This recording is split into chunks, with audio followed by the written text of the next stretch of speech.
kemudian dengan amal, kemudian dengan ketulusan. Sebab ada orang yang kalau masuk bulan Sya'ban yang muncul adalah mata merendahkan, sehingga memandang sebagian orang yang mengamalkan amalan di bulan Sya'ban dikatakan dia adalah sesat. Tapi di sisi lain memang ada orang yang berlebihan, membuat amalan-amalan dinisbatkan kepada baginda Nabi kadang-kadang, tapi bukan dari baginda Nabi. Jadi kita ingin berada di jalan yang kita duga, kita yakini kalau itu benar tentang bulan Sya'ban. Dan apa yang hendaknya kita lakukan di bulan Sya'ban? Bulan Sya'ban adalah bulan sebelum bulan Ramadan. Dari kata Sya'b dan Syi'b. Sya'b itu bercabang, sehingga kenapa disebut bulan Sya'ban? Dikatakan Sya'ban kan yatasya'abbu minhu khairun katsirun, dikatakan yatasya'ab, bercabang-cabang dari sesuatu tersebut kebaikan yang banyak. Syi'ib juga atau Sya'ab, Syi'ib itu dikatakan jalan yang berada di bukit-bukit, dimaknai jalan menuju kemuliaan. Itu secara bahasa. Yang jelas Sya'ban adalah satu bulan sebelum bulan Ramadan yang baginda Nabi karena yasumu Sya'ban kullah. Bahkan Nabi diriwayatkan pernah berpuasa di bulan Sya'ban seutuhnya atau sangat banyak puasa di bulan Sya'ban, itu riwayat dan sahih. Jadi bulan Sya'ban bulan menjelang Ramadan. Dan Nabi memperhatikan bulan Sya'ban. Nabi memperhatikan bulan Sya'ban.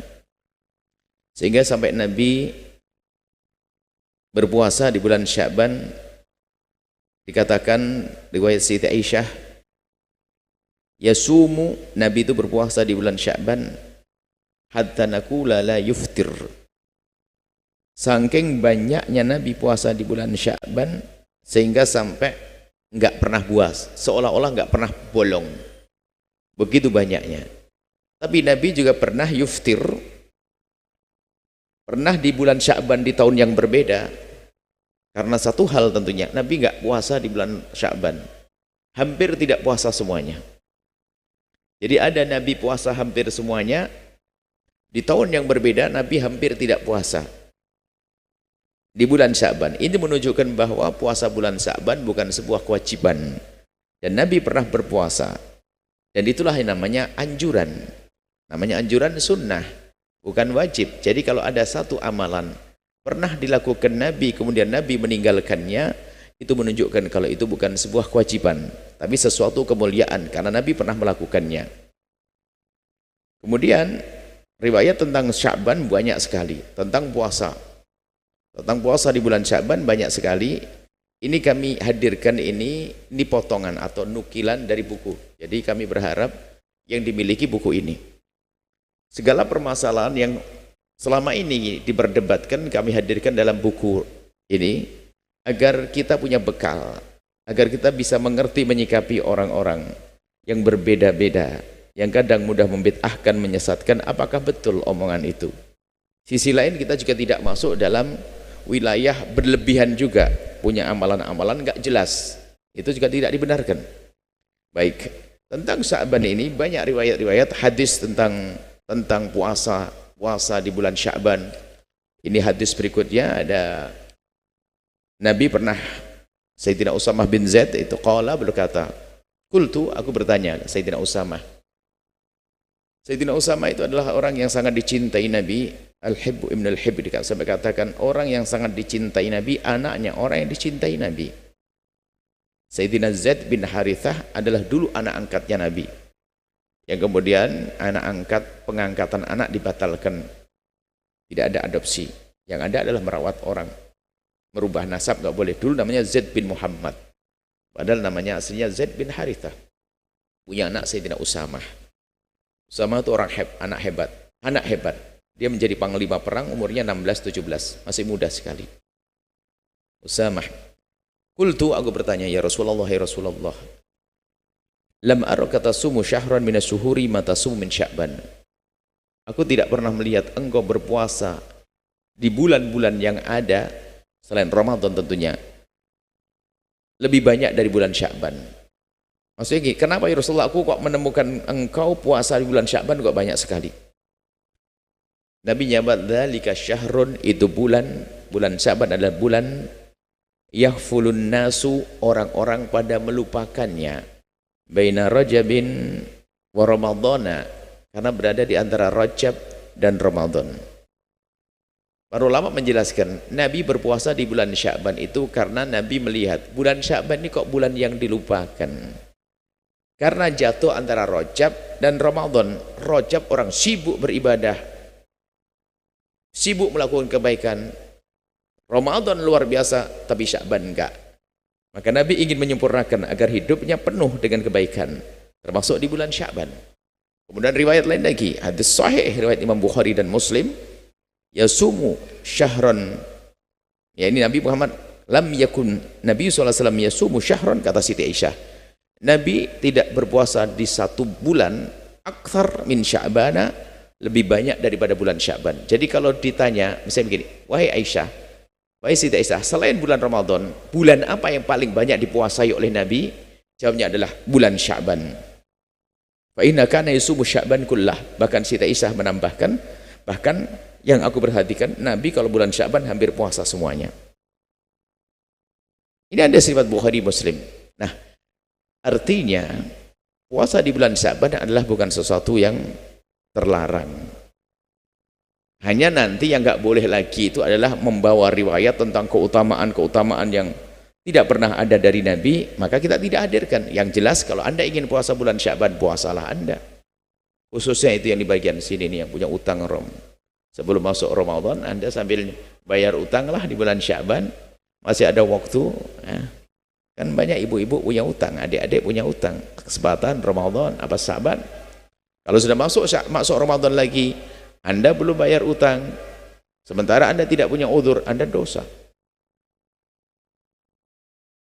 Biarpun semula adalah Anda karena uzur, kecuali Anda, ini adalah babnya bab puasa, mengqadha puasa itu,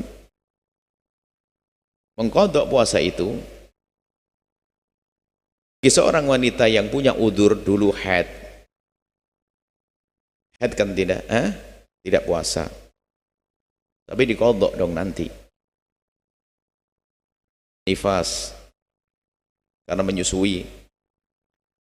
Jadi kalau Anda puasa tahun lalu sebelum Ramadan yang lalu, waktu mengqadha Anda itu terbentang antara Syawal sampai Sya'ban.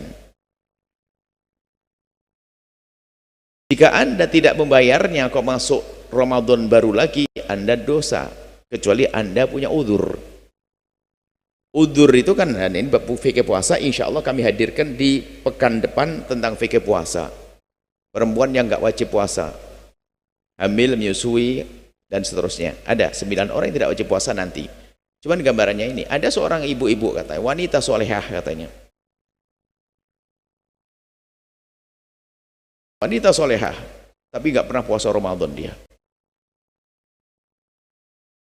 Anaknya 13. Waktu hamil nggak puasa, hamil nyusui, hamil lagi nyusui, hamil lagi nyusui, 13. Jadi hidupnya antara hamil dan nyusui, hamil nyusui, hamil nyusui, nggak sempat puasa dia, nggak dosa dia. Jadi kalau Anda dalam setahun ini kok punya uzur, lalu Anda tertunda mengqadha Anda, maka tidak dosa. Tapi kalau Anda ini nganggur, hamil enggak, nyusui enggak, sakit enggak, bepergian juga enggak, Anda punya utang, kok enggak Anda bayar sampai masuk Ramadan berikutnya, Anda dosa. Sehingga utang Anda tetap utang, kemudian Anda membayar fidyah. Satu hari puasa 6,7 on bagi satu puasa yang Anda belum bayar tanpa udzur. Tapi kalau ada udzur nggak pakai fidyahan. Kalau tidak ada udzur, tidak ada udzur. Kalau ada udzur nggak ada masalah. Yaitu tadi, karena hamil dia nggak kuat puasa. Habis hamil menyusui, waktu mengqadha setahun nyusui. Bayinya bayi sehat, sehingga seorang ibu lemes, nggak kuat, nggak puasa. Lalu nggak sempat mengqadha, nggak apa-apa. Jadi tolong yang nggak punya masalah, Anda segera qadha, ada waktu Ramadan ini. Baik. Kemudian ini masalah puasa. Kemudian masalah menghidupkan malam nisfu Sya'ban itu seperti apa sih? Menghidupkan malam nisfu Sya'ban, ada berita tentang keutamaan, kelebihan malam nisfu Sya'ban. Dalam satu riwayat dari Sayyidina Mu'adz bin Jabal, bahkan di para muhadditsin banyak mengatakan hadis sahih.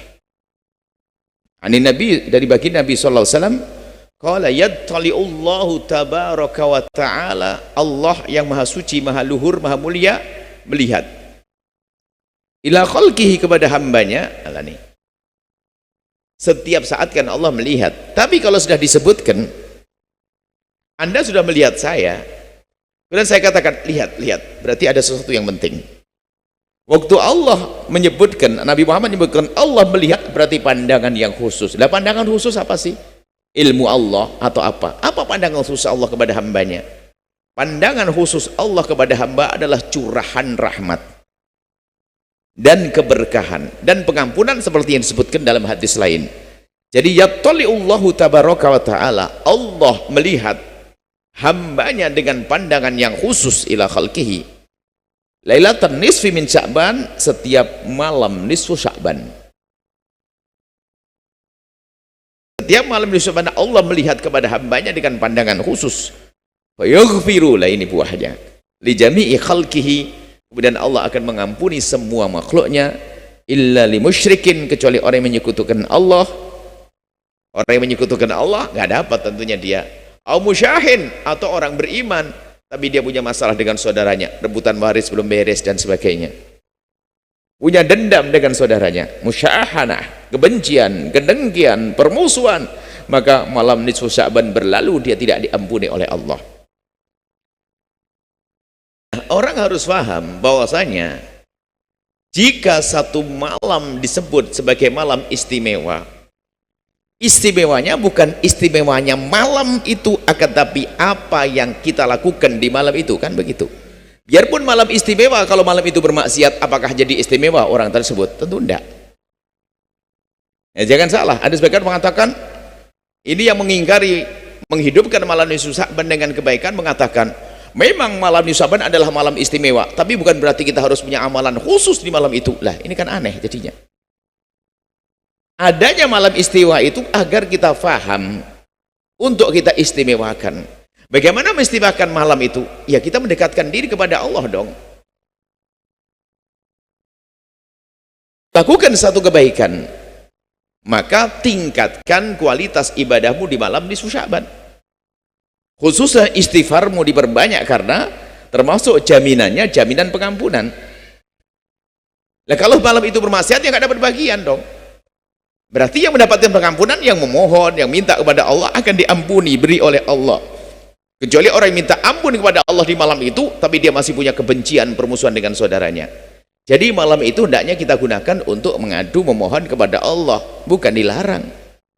Lalu amalan apa yang bisa kita lakukan di malam nisfu Sya'ban? Ini tolong catatan. Tidak ada amalan khusus, hei hamba Allah. Anda tidak perlu buat amalan khusus, tapi apapun amalan yang bisa dilakukan di luar nisfu Sya'ban, Anda boleh melakukan di malam itu. Anda bisa menghidupkan zikir, baca sholawat, baca Al-Quran. Pokoknya malam itu harus kita jadikan malam untuk kita menghadang rahmat Allah, untuk mendapatkan karunia Allah, mendapatkan pengampunan Allah. Kita istimewakan dengan ibadah. Ibadah apa saja? Bersedekah, silaturahmi khususnya, karena yang tidak silaturahmi tidak akan diampuni oleh Allah Subhanahu wa taala. Sampai di sini sudah cukup bahasanya. Anda boleh menghidupkan malam itu dengan amalan apa saja yang bisa Anda lakukan di luar nisfu Sya'ban. Adapun kita mendengar tentang sholat yang katanya 100 rakaat dan sebagainya, tapi dengan nama-nama sholat yang ditentukan seperti sholat raghaib dan yang sebagainya, Imam Ibnu Hajar punya pendapat dalam hal ini, biarpun itu disebut oleh Imam Ghazali. Ini perbedaan antara ulama. Maka paling aman adalah jika Anda ingin melakukan sholat, lakukanlah sholat, karena sholat boleh dilakukan kapan saja, termasuk di malam nisfu Sya'ban. Sholat 50 rakaat boleh, 100 sholat. Tapi sholat apa itu? Sholat sunnah mutlak, sholat sunnah apapun, hajat, istikharah, apa saja Anda boleh melakukan di situ. Bukan sebuah bid'ah, bukan sebuah kesalahan. Ini yang perlu kami hadirkan tentang malam nisfu Sya'ban. Sehingga kalau ada kegiatan-kegiatan di kampung selama ini yang sudah menjadi rutin, kebiasaan, jangan dirubah. Kalau ternyata mereka bersandar dengan riwayat yang tidak benar, misalnya riwayat yang dikritik oleh Imam Ibnu Hajar Al-Haytami, amalan itu adalah bid'ah, bukan harus dihentikan itu pekerjaan, akan tapi kita beri pekerjaan yang lain atau dengan niat yang berbeda sehingga tidak masuk wilayah bid'ah yang dikatakan oleh Ibnu Hajar Al-Haytami. Sehingga kalau seandainya Anda berkumpul malam itu, malam Sya'ban berkumpul, ada yang memberi makanan, enak, sedekah. Terus ada yang baca sholawatan, beristighfar sama-sama. Kemudian setelah itu saling memaafkan, merenung dosa kepada siapa kita, sehingga setelah itu langsung ketemu di masjid, saling memaafkan dan sebagainya. Itulah orang mendapatkan pengampunan dari Allah Subhanahu wa taala. Baca Al-Qur'an boleh karena Anda seorang penghafal Al-Qur'an. Kalau Anda seorang faqih, mudarasah fikih, belajar fikih, sah-sah aja. Jadi jangan sampai tiba-tiba menjadi bid'ah dan sebagainya. Sampai mengatakan puasa nisfu Sya'ban adalah bid'ah, tidak. Puasa nisfu Sya'ban adalah yang penting Anda tidak meniatkan khusus dengan puasa nisfu Sya'ban. Puasa, sebab puasa pertengahan bulan diperkenankan, puasa hari putih 13, 14, 15 dan bulan Sya'ban semuanya bulan yang bisa dipuasai. Akan tapi tanpa harus Anda mengatakan puasa nisfu Sya'ban, tanpa harus berkata seperti itu. Sah dan dapatkan pahala. Pahalanya double. Pahala hari puasa putih. Puasa putih, hari putih kan. Hari bid, yaumil bid. Hari bulan 13, 14, 15 masuk. Kemudian puasa di bulan Sya'ban itu sendiri tanpa harus Anda mengkhususkan puasa di malam nisfu Sya'ban. Puasa di siang hari nisfu Sya'ban, malamnya berbuat baik, puasanya di siang harinya. Jadi sah-sah aja puasa karena itu hari putih, tanggal 15. Tanpa harus Anda beli embel-embel ini puasa itu tidak. Puasa begitu saja sah. Kemudian tentang puasa setelah hari nisfu Sya'ban ke belakang, bagaimana hukum puasanya? Memang di dalam mazhab kita Imam Syafi'i, bagi orang yang tidak pernah punya kebiasaan puasa, maka tidak diperkenankan puasa setelah nisfu Sya'ban, kecuali tadi untuk bayar utang atau karena kebiasaannya. Bagi ibu-ibu yang punya utang nggak ada larangan sama sekali. Tapi bagi orang normal nggak punya utang, kayak laki-laki normal, tiba-tiba setelah nisfu Sya'ban puasa, di dalam mazhab kita Imam Syafi'i, kita hadirkan pendapat ulama biar Anda bisa milih. Dalam mazhab Imam Syafi'i ada dua pendapat. Pertama mengatakan haram, nggak usah puasa. Yang kedua adalah makruh.